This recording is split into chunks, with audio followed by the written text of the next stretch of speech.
शिक्षा संवाद के इस एपिसोड में हम आज हैं भोपाल और इन प्राइवेट स्कूल एसोसिएशन के जो शिक्षक 52 दिनों का आंदोलन कर रहे हैं, आज हमारा शिक्षा संवाद इन्हीं के साथ होगा। बात करेंगे हम प्राइवेट स्कूल एसोसिएशन के आंदोलनकारी शिक्षकों के साथ, इनकी क्या मांगे हैं और यह क्यों इतने दिनों से आंदोलन को चला रहे हैं। तो आइए मिलते हैं प्राइवेट स्कूल एसोसिएशन के अध्यक्ष, उपाध्यक्ष और प्रतिनिधियों से। आज के शिक्षा संवाद में हम हैं यहाँ लोक शिक्षण संचालनालय के सामने और हमारे साथ हैं इंदौर इकाई के हमारे स्कूल संचालक, साथ में हैं भोपाल से हमारे पीएसए के अध्यक्ष अजीत सिंह जी और उनकी कार्यकारिणी के सदस्य। सर, मेरा जो सवाल है वो इंदौर इकाई के किसी पदाधिकारी से ही है कि मध्य प्रदेश के 52 जिलों के संचालक जो पिछले 21 दिनों से आंदोलन कर रहे हैं, क्या यह आंदोलन अभी कितने दिन जारी रहेगा? गोपाल जी, आप। यह आंदोलन निरंतर जारी रहेगा जब तक हमारी मांगे पूरी नहीं हो जाएगी। 2 सितंबर से हम निरंतर यहाँ संघर्ष कर रहे हैं। हमारी बहुत सिंपल मांगे हैं। 5 साल की मान्यता दे दी जाए जिस प्रकार से सीबीएसई को दे दी गई है। 300 करोड़ रुपए जो हमारे आरटी के हैं वो जारी कर दिए जाए। कमर्शियल टैक्स जो है माफ़ कर दिया जाए क्योंकि कोरोना काल की वजह से हालतें बहुत ख़राब हैं, और वाहनों का टैक्स भी माफ़ कर दिया जाए। ये सब मांगे हैं हमारी। मेन आपकी मांग थी सर, स्कूल खोले जाएं और प्रदेश में स्कूल खोल दिए गए हैं। ये मेन मांग आपकी मान ली गई, आप इससे संतुष्ट नहीं है? नहीं, अभी तो पूर्ण रूप से विद्यालय खुला नहीं है। नर्सरी, KG1, KG2 ये अभी बचे हुए हैं। और सरकार ने जो अभी आदेश जारी किया है कि 50% क्षमता के साथ विद्यालय खोला जाए। फिलहाल बच्चे तो 50% से भी कम आ रहे हैं, तो मैं चूँकि डर के कारण कम आ रहे हैं। कुछ पेरेंट्स ऐसे हैं जो कि वो डरे से हैं, तो सरकार थोड़ा सा इसमें ढीलापन बरते ताकि हम बच्चों की संख्या बढ़ा सकें। सर, 50% क्षमता के साथ जब बच्चे आ रहे हैं तो आपको लग रहा है कि स्कूल आपके अब निरंतर चालू हो गए? आपसे पूछना चाहूँगा सर। अभी ऐसा प्रॉपर तरीके से पालक लोग अभी भेज नहीं पा रहे हैं पढ़ने के लिए, और पालक लोग भी अभी चाहते हैं कि थोड़ा सा अभी रुक करके भेजें। और हम लोग विद्यालय संचालन हेतु सारी व्यवस्था करके रखे हैं, सैनिटाइजर की व्यवस्था करके रखे हैं। डिस्टेंस के हिसाब से भी हम लोग बेंच का अलग बेंच पर भी रखे हैं, तो पर भी पालक खुल रहे हैं या नहीं खुल रहे हैं? आप तो सीधा बताएं, स्कूल खुल रहे हैं अभी जो सरकार ने आदेश दिए उससे? अभी खुल रहे हैं। पहली से लेकर के 5वीं तक अभी जो खोल दिया गया है, कल से खुला हुआ है, और पूर्ण रूप से बच्चे अभी नहीं आ पा रहे हैं। सर, शासन स्कूल में बच्चों का जो 50% का जो नियम बनाया है उसको बढ़ाने की मांग कर रहे हैं स्कूल संचालक। फीस प्रतिपूर्ति एक बहुत बड़ा मुद्दा है, और मेरे सामने अभी एक स्कूल संचालक थे जो बड़े पीड़ित नजर आए। वार्षिक परीक्षा मेरी हो नहीं पाई थी, तो पूरी जो भी फीस होती है वार्षिक परीक्षा में आती है, वैसे पूरी एक भी फीस नहीं है। पूरी ऐसी कैसी पूरी फीस जाम हो गई। किसी प्रकार से मैंने 4 से मैंने खींचा, नहीं खींच पाया, तो मैंने अपना मेरे मोबाइल में पड़ा हुआ आप चेक कर सकते हैं, 7 तोला कुछ ग्राम के आसपास 2 लाख रुपया मैंने बैंक से लोन लिया था। तो मेरी उसमें 1700 रुपये की महीने की किस्त आती है। अब वो भरते भरते यहाँ तक आ गया। तो अभी जब दूसरा कोरोना आया, मेरे मकान मालिक का कोरोना से देहांत हो गया। अब जैसे ही स्कूल खोले तो मकान मालिक जो उसकी महिला है वो अब किराया मांगने आती है, तो मैं उसको कहाँ से किराया दूँ? ना आटी का पैसा आ रहा, ना कहीं से कुछ सहयोग मिल पा रहा। सर, आपको फीस प्रतिपूर्ति के बारे में आपकी मांग क्या है? सर जी, हकीकत में ये है कि जब एक कोरोना आया था तो वार्षिक परीक्षा से पहले आ गया, तो पूरी की पूरी फीस ऐसी की ऐसी फीस जाम हो गई। इसके बाद मेरे पास में ईमानदारी से मात्र 22,000 रुपये था, तो 1-2 महीने मैंने किसी प्रकार से चलाया। जब पैसा खत्म हो गया तो फिर मैंने अपने पत्नी का सारा जेवर गिरवी में रख दिया। फीस प्रतिपूर्ति से आपको क्या दिक्कत है सर? फीस प्रतिपूर्ति सरकार कर रही है सर, मेरा अभी 18-19 का पैसा नहीं आया। 18-19 का पैसा नहीं आया? अभी 18-19 का पैसा नहीं आया सर। तो आप कैसे चला रहे हैं स्कूल? सर, मैं क्या बताऊं सर जी, मैं स्कूल में माँ से भी पहली से तीसरी क्लास तक माँ 10 बच्चे आ रहे, 10 बच्चे आ रहे पहली से तीसरी में। ये स्कूल संचालकों की ये व्यथा है। सरकार ने एक बहुत बड़ी मांग आपकी मान ली थी। संबद्धता शुल्क आपको पिछले साल वापस करने का आदेश दिया गया था। इस संबद्धता शुल्क के बारे में आपकी क्या राय है सर? 40,000 रुपए जो जमा किए थे सुरक्षा निधि, उसका आदेश था, लेकिन सरकार ने आज दिन तक वो नहीं माना है। सरकार हमें कहती है कि आप जब तक हमें संबद्धता शुल्क नहीं देंगे, हम आपके बच्चों के 9th से 10th तक फॉर्म भरने के लिए, नामांकन भरने के लिए पोर्टल नहीं खोलेंगे। तो जब सरकार ये कह रही है कि आप फीस नहीं लेंगे या कोई बच्चा फीस नहीं देता, उसके अभाव में आप उसका फॉर्म नहीं रोकेंगे। दूसरी तरफ सरकार खुद हमें 10,600 जब तक संबद्धता शुल्क सरकार को नहीं दे देते हैं, जब तक सरकार पोर्टल नहीं खोलती है। तो ये सीधी सीधी सरकार की दोहरी नीति है। मैं ये समझता हूँ कि सरकार एक अपना रूप अलग दिखाती है, एक तरफ पेरेंट्स की तरफ दूसरी तरफ रूप दिखाती है, और ऐसा करके सरकार और हमारे और पेरेंट्स के बीच में दरार उत्पन्न करके अपनी सियासत बचाना चाहती है, जो कि हम कभी नहीं होने देंगे। और ये जनता सब देख रही है, हमारे पालक हमारे रहे हैं और सदैव हमारे रहेंगे।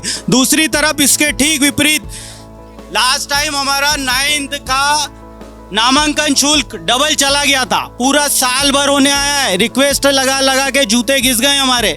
अभी तक वापस वो 9th का शुल्क जो डबल भरा गया था वो वापस हमें नहीं मिला है। तो हम ये रिक्वेस्ट करते हैं कि सरकार इस ओर ध्यान दे और अपना दोहरा मापदंड जो है वो बदले, ताकि जनता और हमारे बीच में सामंजस्य उत्पन्न हो। सरकार की दोहरी मांग आप कह रहे हैं। आरटी का भुगतान के लिए कल एक आदेश निकला है कि 19-20 के लिए आप 25 सितंबर तक आवेदन कर दें, उसके बाद आवेदन पोर्टल बंद कर दिया जाएगा। आप लोगों ने आवेदन कर दिया? सर देखिए, आरटी के भुगतान के अंदर भी अंतर्गत भी बहुत सारी विसंगतियां हैं। इसमें सबसे बड़ी जो समस्या है कि सरकार आज आदेश जारी कर रही है, इससे पहले भी राज्य शिक्षा केंद्र के द्वारा समय समय पर आदेश तो जारी कर रहे हैं, लेकिन जो पोर्टल पर प्रतिपूर्ति के लिए लॉगिन आईडी पासवर्ड के थ्रू जो प्रपोजल तैयार करके भेजा जाता है, उसके लिए पोर्टल ही बंद कर दिए गए थे सरकार के द्वारा। तो हम पोर्टल की प्रतिपूर्ति के लिए हम कैसे आगे बढ़ाएंगे? रही बात 19-20 का सत्र की, तो 19-20 का सत्र के लिए वेरिफिकेशन पिछले 2 साल से जो हमने बच्चों के आधार वेरिफिकेशन करे, तभी हम दूसरे अगले कुल मिलाकर आपका कहना है कि फीस प्रतिपूर्ति के लिए जो आदेश निकाले जा रहे हैं वो कोई मायने नहीं रखते आपके नज़र में? टेक्निकल इशू सरकार बता सकती है, लेकिन सरकार ने खुद ने अपने जो पोर्टल है उसको बंद कर रखा है। बल्कि गजट नोटिफिकेशन में बिल्कुल क्लियर है, मध्य प्रदेश शासन के गजट नोटिफिकेशन में आरटी फीस प्रतिपूर्ति 31 मार्च को हो जानी चाहिए। उसके बावजूद सरकार हम पे आदेशों, चाहे फीस के मामलों को लेके हो, दूसरे मामलों को लेके जो भी हो, आदेश तो जारी करते हैं, लेकिन मिलाकर आपकी आरटी की फीस रोक करके दी जा रही है और उस पर ना कोई ब्याज दिया जा रहा है आपको, वो भी 5 साल में। जैसा अभी अजीत सिंह जी ने बताया कि आपके मध्य प्रदेश में सबसे कम आरटी का प्रतिपूर्ति हो रही है। जी बिल्कुल जी। आप लोग सर बहुत शांति से बैठे हुए हैं, आपकी आर्थिक मांग क्या सरकार? हमारी आर्थिक मांग यही है कि लगभग हमारा जो नहीं, हमारी कोई मांगे नहीं मांगेंगी, केवल आश्वासन देकर हमें संतुष्ट कर देती है और वही वापस आदेश निकाल कर उसको फॉलो नहीं करती है। कुल मिला के हमारी मांगे जो हैं वो तुरंत उसको जारी करे और उसके ऊपर विचार करे, क्योंकि हमारा पैसा आरटी का 2018 की साइट जो है वही बंद कर दिए, और अब बोल रहे हैं कि जो उन्होंने जो 20% जो पेमेंट दिया था वो वापस उन्हें रिफंड मांग रही है। तो हम ये माने कि हमारे कुछ स्कूल संचालक ने ऑर्डर आ गया 20%, बिल्कुल, मतलब हमारे पास में जो है इंदौर से डीपीसी से आदेश आया हुआ है, ठीक है सर। और अगर मान लो आप नहीं करते 6 तारीख तक, 6 सितंबर तक, तो बाकी जो पेमेंट दिया हुआ है वो हमें वापस दिया जाए। तो अगर साइट नहीं खोलेंगे तो हम वो करेंगे कैसे पूर्ति? मान्यता आप 5 साल के लिए मांग रहे हैं सर, बिना निरीक्षण परीक्षण के। तो ये कितना उचित निर्णय है आपके लिए, बिना निरीक्षण परीक्षण के कैसे मान्यता?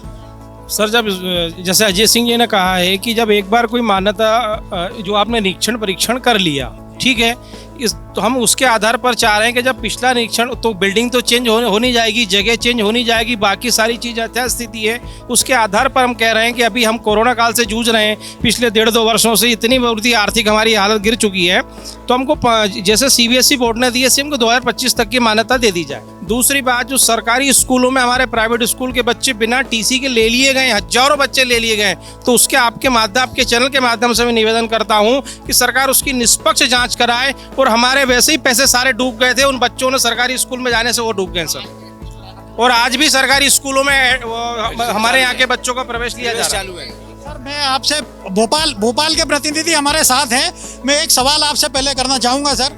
अभी माननीय मुख्यमंत्री जी ने घोषणा की है किसी भी रिश्वतखोर को छोड़ा नहीं जाएगा, तो क्या आप अपनी भ्रष्टाचार जो हो रहा है उसकी मांग आपने मुख्यमंत्री जी से की है? बिल्कुल, हमारी यही मांग को लेकर तुम आज खड़े हुए हैं अपने साथियों के साथ कि भ्रष्टाचार जिस तरह से मुख्यमंत्री जी ने हमें आश्वासन दिया कि भ्रष्टाचार नहीं चलेगा। तो अगर भ्रष्टाचार को समाप्त करना चाहते हैं तो सबसे पहले बिना किसी देर किए हुए 5 वर्ष की मान्यता जारी करें। रही बात यह है कि आप हमें मीडिया को या किसी को भ्रमित किया जाता है कि हम निरीक्षण परीक्षण नहीं चाहते हैं, हम उसका विरोध करते हैं। नहीं, ये बिल्कुल गलत है। हमने ये नहीं कहा है कि आप निरीक्षण परीक्षण मत करिए, पहले आप हमारी मान्यता जो है जारी कर दीजिए, क्योंकि हम इस कंडीशन में नहीं है। के खिलाफ जो ये चल रहा है बिना मान्यता, बिना निरीक्षण परीक्षण के मान्यता जारी की जाए, वो आपकी मांग गलत है। आप ये कह रहे हैं कि मान्यता दे दी जाए और फिर निरीक्षण परीक्षण किया जाए जैसे ही कोरोना काल खत्म होता है। कोरोना काल समाप्त होता है, हम लोग सब अपने अपने काम में सुव्यवस्थित हो जाएंगे और एक सिस्टम फिर से तैयार हो जाएगा, तो हमें कोई दिक्कत नहीं। 3 साल तो ऐसे बीत जाएंगे, अभी 2 साल की नहीं बीत गए क्या? जी, ये जो सरकारी स्कूलों में सर प्राइवेट स्कूलों के बच्चे बिना उसके ले लिए गए हैं, बिना टीसी के। आपने सभी ने देखा होगा कि एम शिक्षा मित्र और सरकार के जितने भी सॉफ्टवेयर है वो सब फेल हैं। एम शिक्षा मित्र ऐप चलाया गया, लाखों रुपए उसको फंडिंग की गई। आज उस पर जो मोबाइल नंबर और जो मेल आईडी डला है, अगर उस पर पूरे प्रदेश में जितने भी प्राइवेट स्कूल को समस्या है, अगर उस पर मेल करते हैं तो वो मेल और आईडी ऑथेंटिक नहीं है। इसका पुष्टिकरण आप खुद अपने मेल से कर सकते हैं और उस पर फ़ोन लगाएंगे आप। उस फ़ोन नंबर इसलिए होता है कि ऐप में कोई प्रॉब्लम हो तो उस पर जाके हम उसको फ़ोन करके सूचना देके हम सही कर सकें, पर ऐसी कोई व्यवस्था नहीं है। सरकार के सॉफ्टवेयर, सरकार जितने भी सॉफ्टवेयर चला रही है, वहाँ के IT एडमिनिस्ट्रेशन है वो उतना तकनीकी रूप से दक्ष ही नहीं है कि उस परेशानी को सॉल्व कर दे। कई स्कूलों के मामले मान्यता के हों चाहे अन्य मामले में IT एडमिनिस्ट्रेशन से परेशान होकर पेंडिंग में पड़े हुए हैं। इसका जवाब दे कौन है? ये बहुत सारी मांगे हैं सर। एक हमारे साथ में यहाँ अभी यमराज भी आए हुए हैं, इंदौर से जो यमराज आए हुए हैं। सर, आप ये जो यमराज की भूमिका में आप आए हैं एक स्कूल संचालक होने के नाते, आपके लोक शिक्षण संचालय से क्या ऐसी मांग है? तो जो यज्ञ आपके सामने अभी किया गया है, ये शायद आप ही के लिए किया गया है कि आप संतुष्ट हैं इनको? बुलाया जाएगा इन लोगों को भी ऊपर। आपका तो काम न्याय करने का है, ये तो आप उसके विपरीत काम कर रहे हैं। मैं यमराज भी हूँ, मैं सूर्य पुत्र हूँ, मैं संज्ञा का पुत्र हूँ, मैं धर्मराज भी हूँ। तो धर्म के नाते आप सिर्फ 4 मांगे पूरी कर दें सर इनकी? अवश्य अवश्य, जो लोग गलत काम कर रहे हैं उनको दंड दिया जाएगा, उनके कर्मों की सजा जरूर दी जाएगी। प्राइवेट स्कूल एसोसिएशन उस दंड को एक सजा देखने के लिए कहा? नहीं, हमेशा सत्य के साथ सत्य होता है। और यहाँ पर हमने देखा अभी जो प्राइवेट स्कूल एसोसिएशन के जो पदाधिकारी हैं वो 22वें दिन अपना आंदोलन कर रहे हैं। इस शिक्षा विभाग के खिलाफ पिछले 21 दिनों से जो हड़ताल चल रही है, जो आंदोलन चल रहा है, वो अभी सतत जारी रहेगा।